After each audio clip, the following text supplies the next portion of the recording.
제목이 뭐라고 되어 있냐면요. 그러므로 숨을 쉬십시오라고 되어 있습니다. 자, 자, 여러분 다 숨을 쉬고 계시죠? 네, 지금도 의식을 하지 않지만 숨을 쉬고 있습니다. 그래서 너무나 자연스럽기 때문에 이게 소중하다고 생각을 잘 못하는 것 같아요. 근데 오늘 이 숨에 대해서 이야기를 해보려고 합니다. 이 숨에 대한 이야기가 놀랍게도 예수님이 부활하셔서 제자들을 만나시고 그 광경 속에서 숨을 내쉬고 성령을 받으라고 말씀을 하십니다. 이 성령이라고 하는 단어도 이 숨이라고 하는 단어와 연결이 되어 있어요. 정말 아무렇지도 않은 것 같지만 우리의 인생이 숨이 끝나면 같이 끝납니다. 그래서 여러분 이 숨이 들어간 정말 중요한 단어가 있는데 그 단어가 무엇인지 아십니까? 두 글자예요. 숨이 들어간 정말 중요한 단어. 그 단어는 바로 목숨이에요. 목숨. 그죠? 네. 목숨이라고 하는 단어 너무나 중요합니다. 이 목으로 들어가는 이 숨이 얼마나 중요한지 오늘 한번 살펴보도록 하겠습니다. 여러분 물속에서 숨을 이렇게 꾹 참아 보신 적 있으시죠? 물속에서. 그리고 이제 형제들끼리도 이 접시에다가 물 담아 놓고서 이렇게 하고서 누가 오래 숨을 참나 그런 시합도 하고 그러잖아요. 처음에는요 우리가 견딜만 합니다. 아, 이 정도쯤이야 내가 버틸 수 있지, 내가 의지로 버틸 수 있다고 생각을 합니다. 그런데 이게 시간이 흐를수록 정말 가슴이 터질 것 같습니다. 그렇게 참다가 정말 죽을 것 같은 그 순간에 수면 위로 고개를 들어 올리고 어떻게 합니까? 모든 사람들이 다 파 하면서 간절한 숨을 쉬게 됩니다. 내가 살았다라고 하는 안도감, 그리고 신선한 공기가 이 폐 속 깊이 밀려 들어오면서 그 해방감이 우리에게 있습니다. 오늘 로마서 8장 1절이 그 숨을 참고 난 다음에 그 간절한 첫 숨을 보여주고 있습니다. 살게 된 숨, 또 자유를 얻게 된 숨, 그 숨에 대해서 한번 이야기를 해보려고 하는데요. 자, 우리가 지난주에 이 물속에서 막 숨이 헉헉거리는 것 같은 한 사람을 만났는데 그 사람은 누구냐면요, 바로 사도 바울입니다. 그 사람이 7장에서 거의 마지막 부분에 이렇게 이야기를 했어요. 한번 읽어보겠습니다. 7장 24절. 오호라, 나는 곤고한 사람이로다. 이 사망의 몸에서 누가 나를 건져내랴. 여러분, 이 사망의 몸이라고 할 때 그 로마 시대의 형벌이 그랬다고 했잖아요. 만약에 어떤 사람을 죽였다, 그러면 그 죽은 사람과 그 살인한 사람을 서로 몸을 어떻게 맞대게 묶어가지고 그 사망의 몸에서부터 나오는 그 나쁜 그 균들이나 뭐 이런 것들이 그 사람에게 옮겨져서 그 사람이 진짜 아주 너무나 괴로운 상태에서 죽게 만드는. 자, 그러니까 오늘 이 7장에서 나오고 있는 사도 바울은 어떤 면에서는 이 물속에서 숨을 참는 것처럼 의지로 버티다가 결심으로 짓누르다가 이 폐가 터질 것 같아서 마지막에 힘을 다해서 외친 비명이에요. 누가 나를 건져내랴. 이게 사도 바울이 정말 그 로마서에 편지를 쓸 때 간절한 마음으로 자신의 그 예수 그리스도를 만났지만 그럼에도 불구하고 여전히 죄 가운데 그 씨름을 하는 자신을 안타까워하면서 그 편지를 썼던 것입니다. 그 비명에 대한 첫 단어가 오늘 기록이 되고 있는 것이에요. 자, 이 비명은요, 사도 바울의 남의 이야기가 아닙니다. 바로 우리 이야기인 것이죠. 우리 지난 한 주 여러분들 어떠셨습니까? 정말 내가 하나님의 말씀대로 살아야지 결심했는데 또 무너지게 되고 또 결심을 하고 또 무너지게 되고 그러다가 누가 나를 건져내랴라고 하는 그 한마디가 입에서 한 번이라도 새어 나왔던 분 여러분 계시지 않습니까? 네, 여러분 손을 안 들어도 제가 다 압니다. 네, 모두가 아마 이 탄식을 이해하실 것입니다. 자, 그 비명의 답이 오늘 도착했습니다. 자, 8장 1절에 처음 만나게 되는 단어가 무엇입니까? 바로 그러므로입니다. 그러므로. 이 한 단어가 7장 내내 그 물속에서 숨을 다해 우리에게 수면 위로 고개를 내밀게 한 것입니다. 그 7장의 비명을 받아가지고 이 8장의 첫 숨으로 응답하는 것이죠. 자, 그러므로 숨을 쉬십시오 라고 하는 이 제목이 탄생을 하게 된 거예요. 이 그러므로라고 하는 첫 단어와 숨, 이 숨은요 성령을 의미하거든요. 그 성령을 통해서 우리가 정말 우리의 인생의 소중한 그 삶의 비밀을 발견하게 됩니다. 자, 오늘 숨에 대해서 같이 이야기를 하겠는데요. 자, 첫 번째 숨은요, 따라해 보실까요? 들숨. 들숨. 네, 숨을 들이마시는 거예요. 자, 들이마시는데 그 들이마시는 숨이 뭐냐? 하늘에서 내려온 첫 숨이다. 그 숨의 이름이 무엇이냐? 바로 그러므로입니다. 오늘 8장 1절에 함께 보시면은요, 이렇게 기록되고 있습니다. 그러므로 이제 그리스도 예수 안에 있는 자에게는 결코 정죄함이 없나니라고 말하고 있습니다. 여러분, 이 정죄라고 하는 단어가 우리를 숨막히게 하는 거예요. 숨막히게. 내가 조금이라도 잘못하면은 너 그거 좀 잘못한 것 같은데? 이거 조금만 좀 고치면 좋겠어. 정말 내가 사랑하는 마음에서 그 이야기를 하는데 아무리 그것이 가족이라 해도 그것이 정말 숨을 멈추게 할 때가 있어요.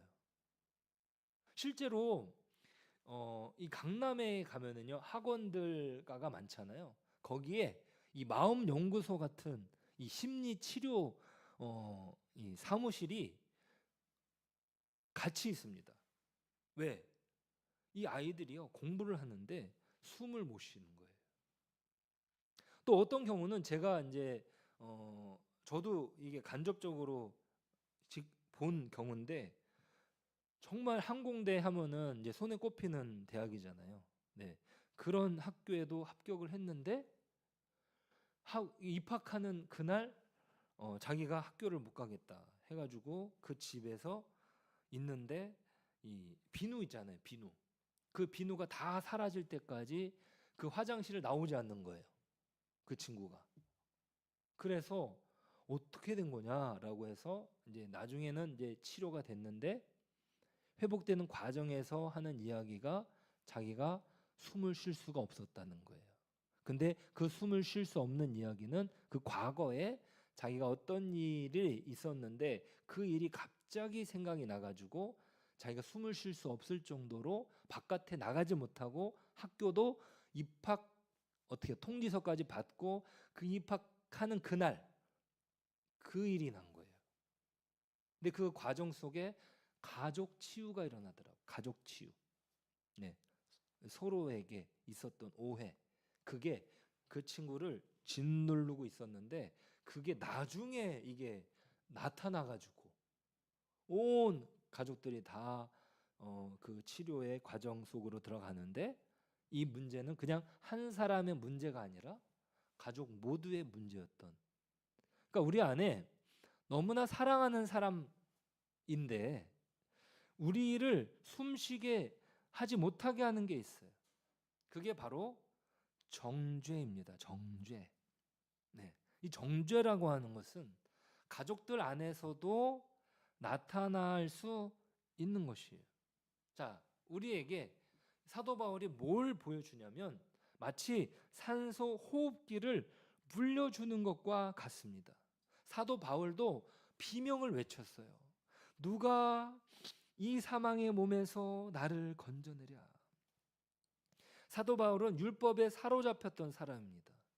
그 율법대로 살려고 애를 썼던 사람인데, 율법은 뭘 이야기하냐면 어떤 표지판 역할을 해요. 표지판. 이쪽으로 가십시오. 그 표지판대로 계속 따라가는 거예요. 근데 그 표지판대로 따라가지 않는 사람이 보여요. 그러면 그 사람한테 가가지고 이 표지판 이렇게 이쪽으로 가라고 하는데 왜 당신은 반대로 가십니까? 하면서 어떻게 해요?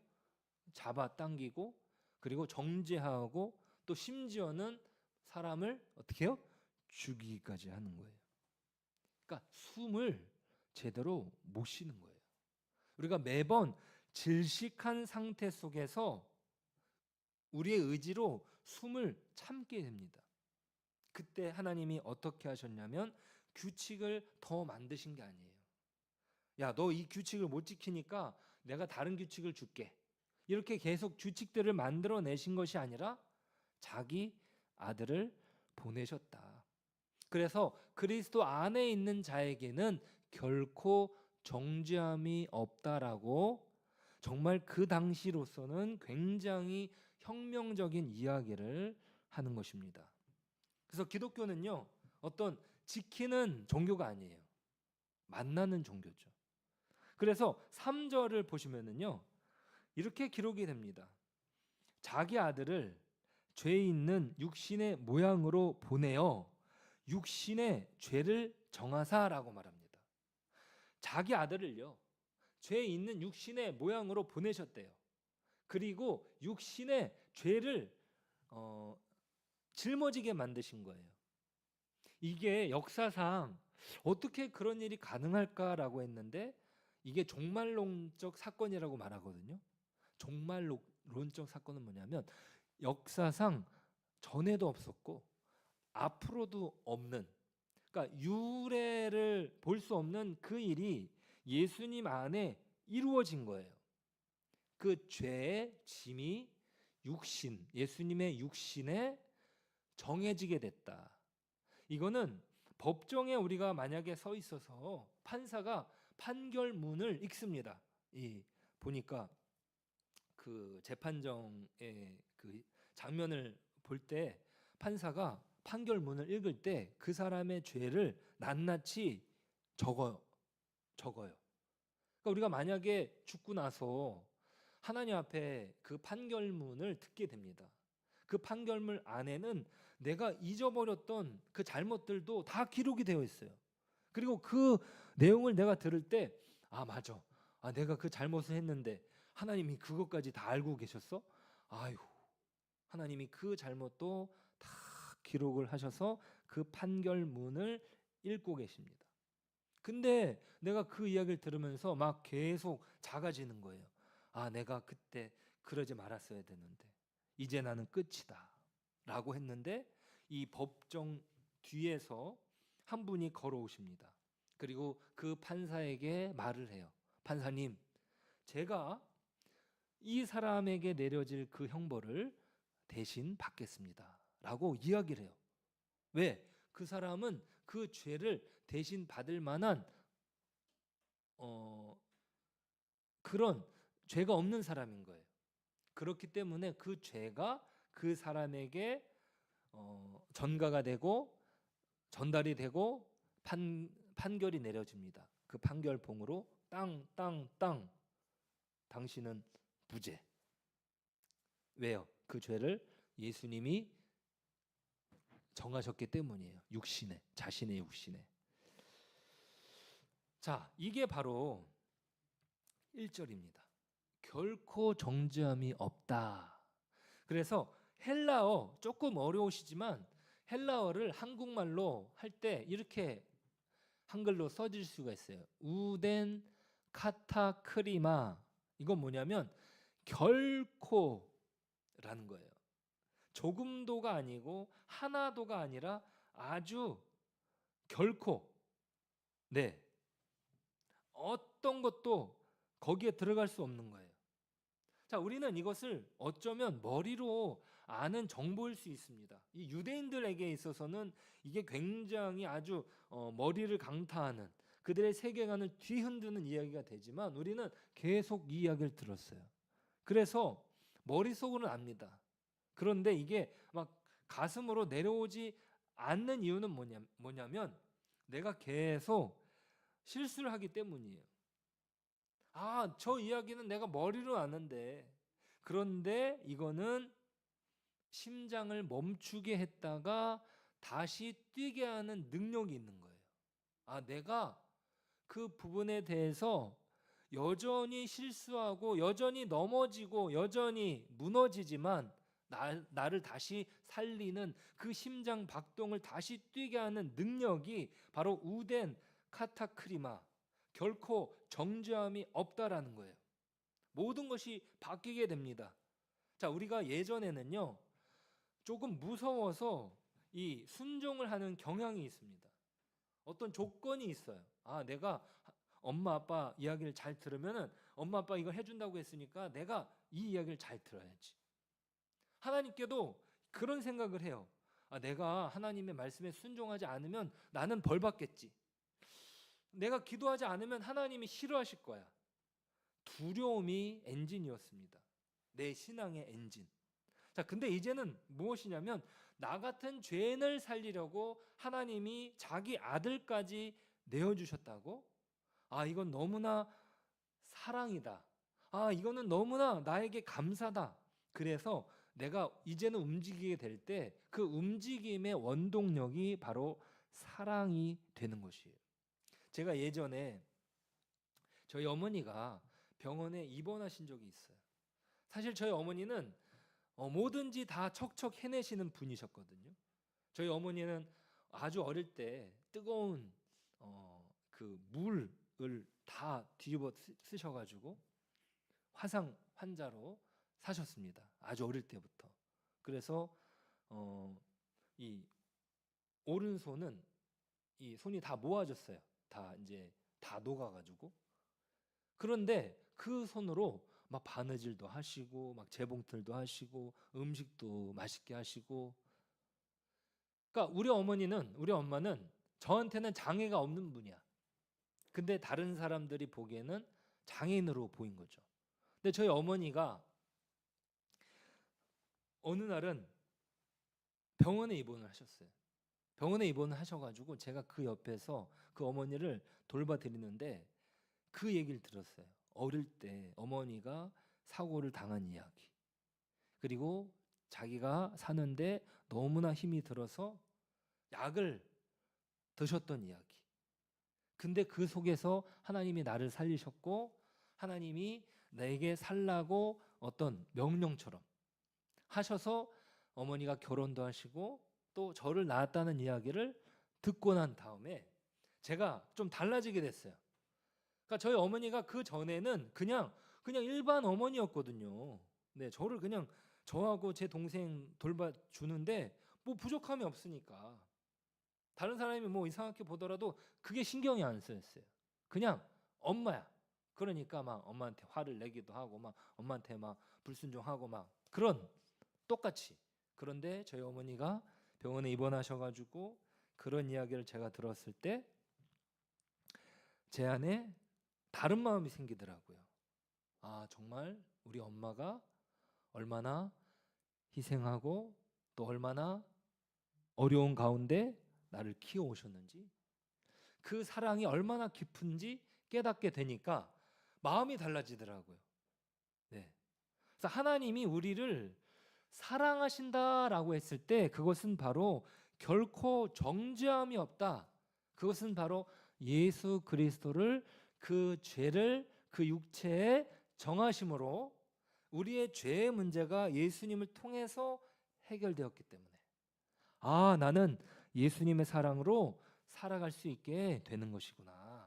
그래서 사랑으로 우리는 움직이게 되는 거예요. 그 엔진이 달라지게 되는 것이죠.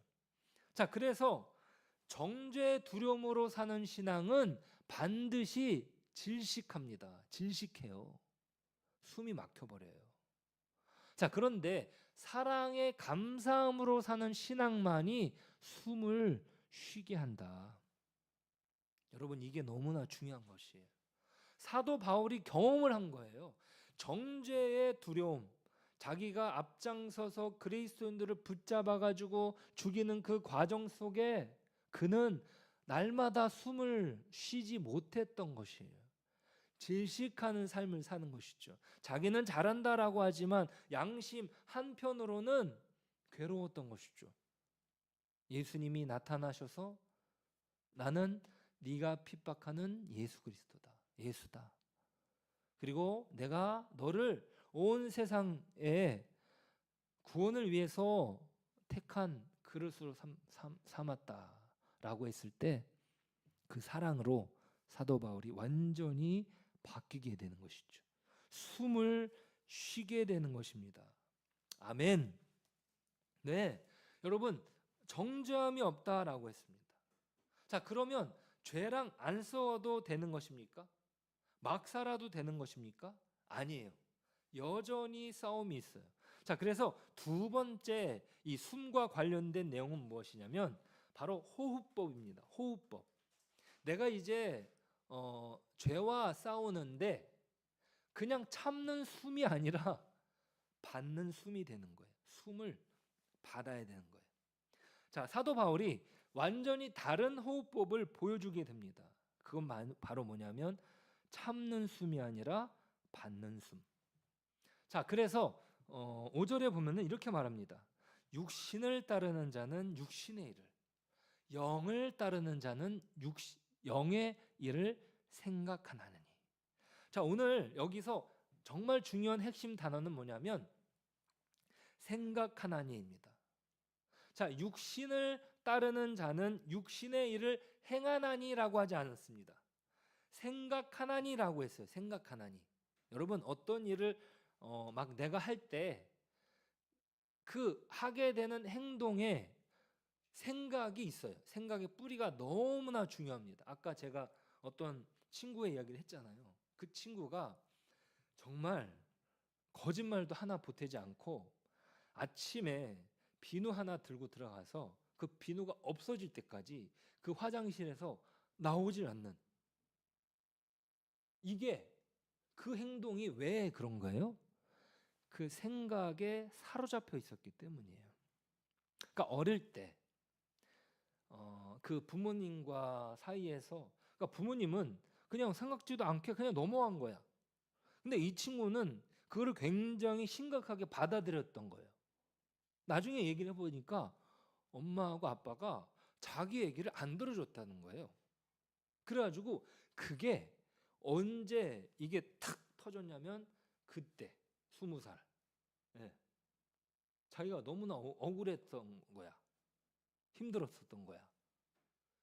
생각이 육신을 따르면은 육신의 일을, 생각이 영을 따르면 영의 일을. 전쟁터가 어디입니까? 바로 손이 아니에요. 발이 아니에요. 이 전쟁터는 바로 머릿속입니다. 우리는 어디서 싸우게 되냐면 자, 생각으로 싸우게 되는 거예요. 자, 근데 그 생각을 털어내는 방법은 뭐냐면요. 숨을 한번 깊이 들이마셔 보는 거예요. 깊이 들이마시는 거예요. 근데 거기서 멈추고 참는 게 아닙니다. 네. 여러분, 숨을 들이마시고 참으면 어떻게 돼요? 갑갑해져요. 답답해져요. 막 숨이 터질 것 같습니다. 우리가 죄와 싸우는 방식이 바로 그 방식이었어요. 막 화가 올라오면은 우리가 어떻게 합니까? 막 주먹을 쥐고 참자, 참자, 참자. 이를 악물고 버텨요. 이게 바로 숨 참기입니다. 의지로 숨을 참는 거예요. 처음에는 되죠. 5분이 되고 10분이 되고 1시간이 지나면 이 폐가 터질 것 같고 결국에는 파 하면서 더 크게 화를 내고 더 깊이 무너지게 됩니다. 자, 이제 숨을 내쉬는 것. 자, 우리가 의지로 죄를 이긴 사람은 단 한 사람도 없습니다. 자, 그러면 어떻게 해야 됩니까? 오늘 사도 바울이 우리에게 아주 새로운 호흡법을 알려주고 있습니다. 그 호흡법은 무엇입니까? 자, 헬라어로 푸뉴마라고 하거든요. 이게 푸뉴마. 네. 자, 이 단어가 무슨 뜻이냐면 바로 영이라고 하는 거예요. 그리고 동시에 숨이라고 말합니다. 바람이라는 뜻이에요. 자, 사도 바울이 지금 무엇을 말하냐면 너희들이 숨을 참지 마라. 받아 마셔라 라고 말하는 거예요. 자, 그리스도인들의 호흡법은 뭐냐면 예수님이 부활하셔서 제자들에게 말씀하신 것. 숨을 내쉬고 성령을 받으라 라고 말씀하셨어요. 그리스도인들의 호흡법은 무엇입니까? 바로 성령을 받는 거예요.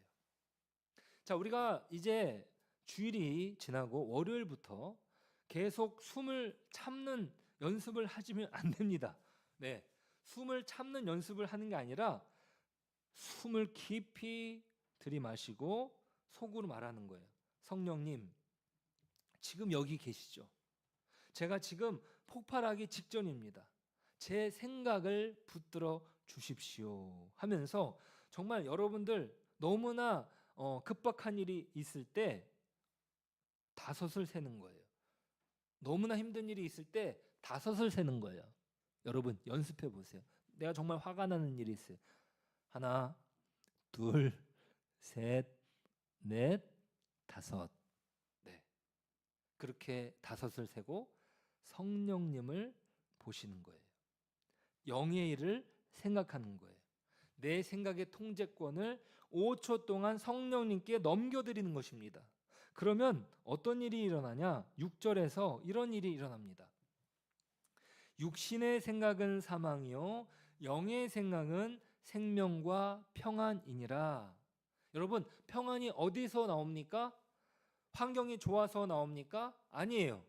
생각이 어디에 고정되어 있느냐에 따라서 평안이 오는 거예요.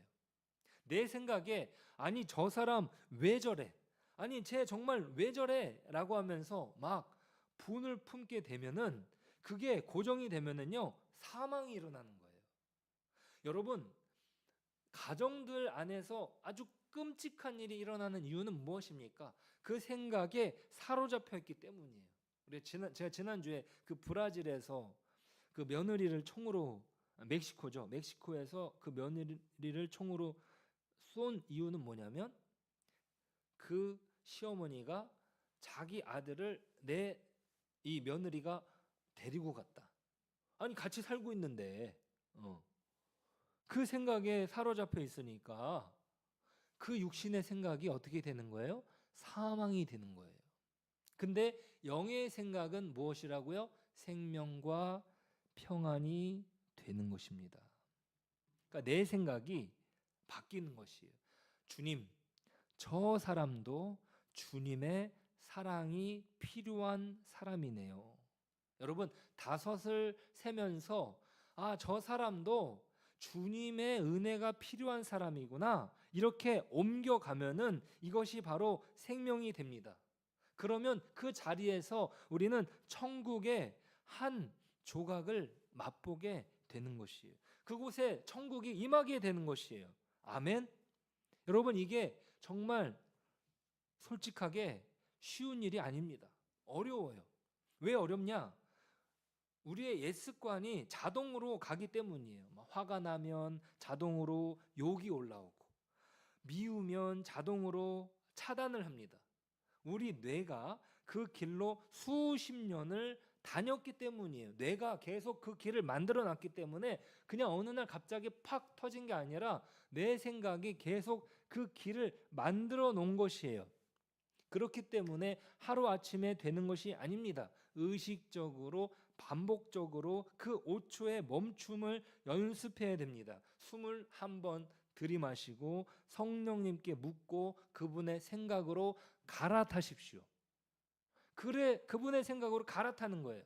처음에는요 아마 100번 중에 한 번을 성공할 것입니다. 그래도 괜찮다. 그 다음 주에는 2번, 그 다음 달에는 5번. 우리는 계속 우리 안에 새로운 길을 만들어 가는 것이에요. 성령님이 만드시는 새 길 말입니다.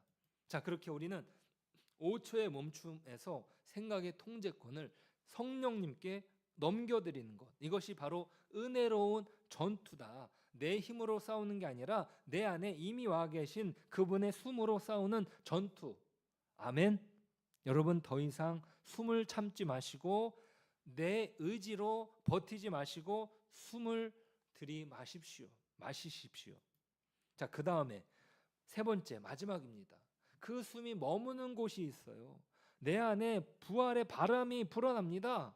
이 숨이 어디에서 오는 숨인가? 그것은 바로 멀리 하늘 어디쯤에서 오는 것이 아니라 바로 우리 안에 부활의 바람이 머물고 있습니다. 자, 9절을 보면은요, 이렇게 기록이 됩니다. 만일 너희 속에 하나님의 영이 거하시면 너희가 육신에 있지 아니하고 영에 있나니. 자, 여기서 한 단어를 붙잡으시면 거하시면입니다. 거하시면. 자, 히브리어 이 거하시면의 단어 오이케오라고 하는 단어인데요. 오이케오는 집에 산다는 뜻이에요. 잠깐 들렸다가 가는 게 아닙니다. 손님이 아닙니다. 이사 와서 산다는 거예요. 자, 우리의 주소가 바뀌게 된 거예요. 옛날 주소는 바로 육신 동네였어요. 그 동네에서는 분노가 이웃이었고 욕망이 친구였고 두려움이 가족이었습니다. 매일 그 사람들과 부대끼며 살았어요. 그런데 어느 날 이삿짐 트럭이 옵니다. 우리가 새 동네로 이사를 왔어요. 바로 영의 동네, 영의 동네. 자, 이 동네에서는 성령님이 우리 집 거실에 와서 계십니다. 자, 여기서 중요한 것은 잠깐 방문이 아니라 와서 사신다라는 거예요.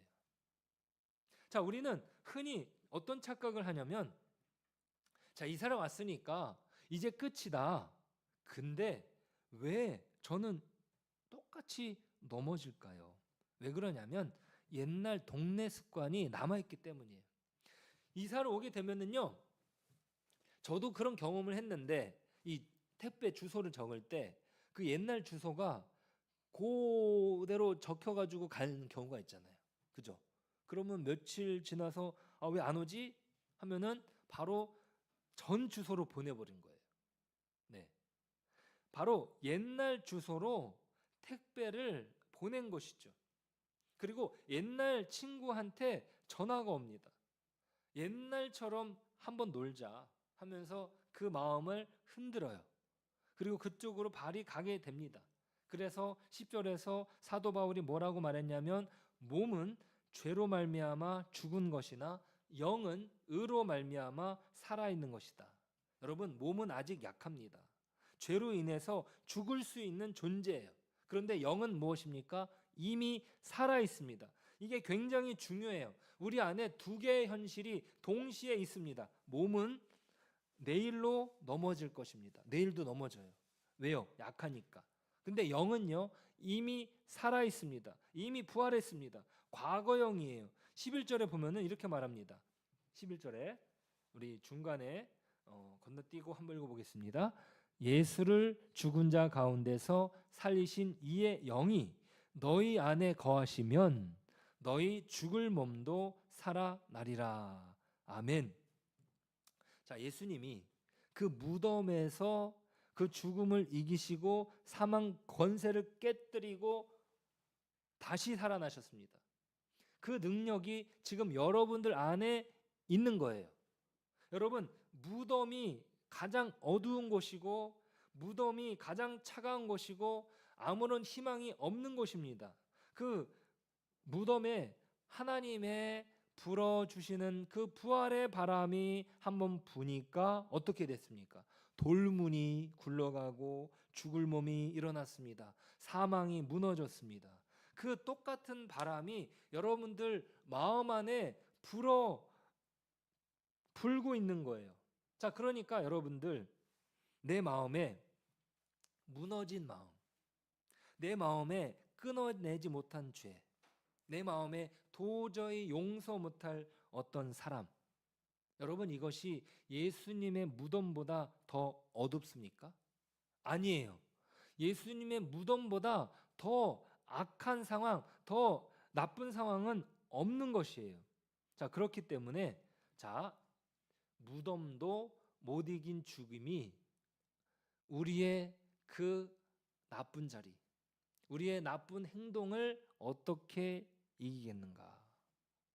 자, 우리 몸이 죽음과 같은 어떤 상황 속에 막 가게 되잖아요. 아, 난 너무나 죽겠다. 너무나 힘들다. 이런 말을 막 하잖아요. 자, 그 몸이 이루는 그 죽음을 어떻게 해요? 예수님의 부활이 완전히 이겨버리신다. 아멘. 자, 그러니까 우리의 시선은 어디에 둘 수 있겠습니까? 나를 보는 것이 아니에요. 내 의지를 보는 것이 아니에요. 내 실패를 보는 것이 아닙니다. 거기는요, 사망밖에 없습니다. 우리는 고개를 들어서 여러분 안에 거하시는, 내 안에 거하시는 그분을 바라보는 것이에요. 무덤을 이기신 그분이 지금 여러분의 마음의 거실에 앉아 계시는 거예요. 여러분 안에 사신다. 자, 그러니까 여러분들, 내 의지로 버티는 것이 아니라, 내 이 폐의 공기로 살아가는 것이 아니라, 내 안에 이미 들어오셔서 부활의 바람을 들어 부어주시는 그 부활의 바람으로 여러분 사시길 주님의 이름으로 축복합니다. 아멘. 여러분, 한번 정리를 제가 해볼게요. 자, 새 숨을 불어 넣었습니다. 자, 첫 번째 숨 무엇입니까? 그러므로 정죄함이 없다. 우리의 판결문이 바뀝니다.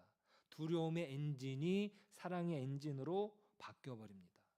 자, 두 번째 숨 무엇입니까? 영의 일을 생각하라. 우리의 호흡법이 바뀐 거예요. 의지로 참는 숨이 아니라 성령을 들이마시는 숨. 예수님이 부활하셔서 제자들에게 주셨던 그 숨. 자, 세 번째는 무엇입니까? 부활의 영이 거하신다라는 거예요.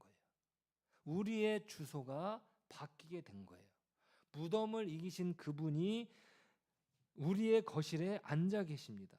자, 우리가 넘어질 수 있습니다. 근데 이제는 다르게 넘어지는 거예요. 자, 어떻게 다르게 넘어지냐? 바로 넘어진 자리에서 오늘 말씀을 다시 들이마시십시오. 그 말씀 무엇입니까? 8장 1절에 따라해 보시겠습니다. 그러므로 결코 정죄함이 없나니. 네. 그리스도 안에 있는 자에게는 이라고 하는 그 전제 조건 속에서 우리가 성령님께 시선을 고정하고 정말 내가 화나는 일, 내가 어려운 일, 힘든 일이 있을 때 여러분 숫자 5을 세시고 성령님이 부어주시는 그 숨으로 살아가시길 주님의 이름으로 축복합니다. 아멘. 자, 우리 함께 기도하겠습니다. 자, 그러므로 숨을 쉬십시오입니다. 여러분, 숨에 대한 이야기 정리가 잘 되십니까? 그러므로 그리스도 예수 안에 있는 자에게는 결코 정죄함이 없나니. 그 정죄라고 하는 것이 우리를 숨막히게 했습니다. 근데 하나님께서 그 정죄함을 예수 그리스도를 통해서 거두어 가십니다. 그리고 성령의 숨을 불어넣어 주시고 그리고 우리 안에 거하십니다. 우리도 똑같이 그 성령님과 함께 거하는 자로 우리는 살아갈 수가 있습니다. 아멘. 여러분, 그 숨을 주시는 하나님께 우리가 숨을 올려드렸으면 좋겠습니다. 우리의 숨, 우리가 노력하는 숨이 아니라 하나님이 풀어넣어 주시는 그 부활의 숨을 하나님 우리가 쉬기를 원합니다. 우리가 그렇게 이 시간에 잠시 기도하시고 우리가 나아가도록 하겠습니다.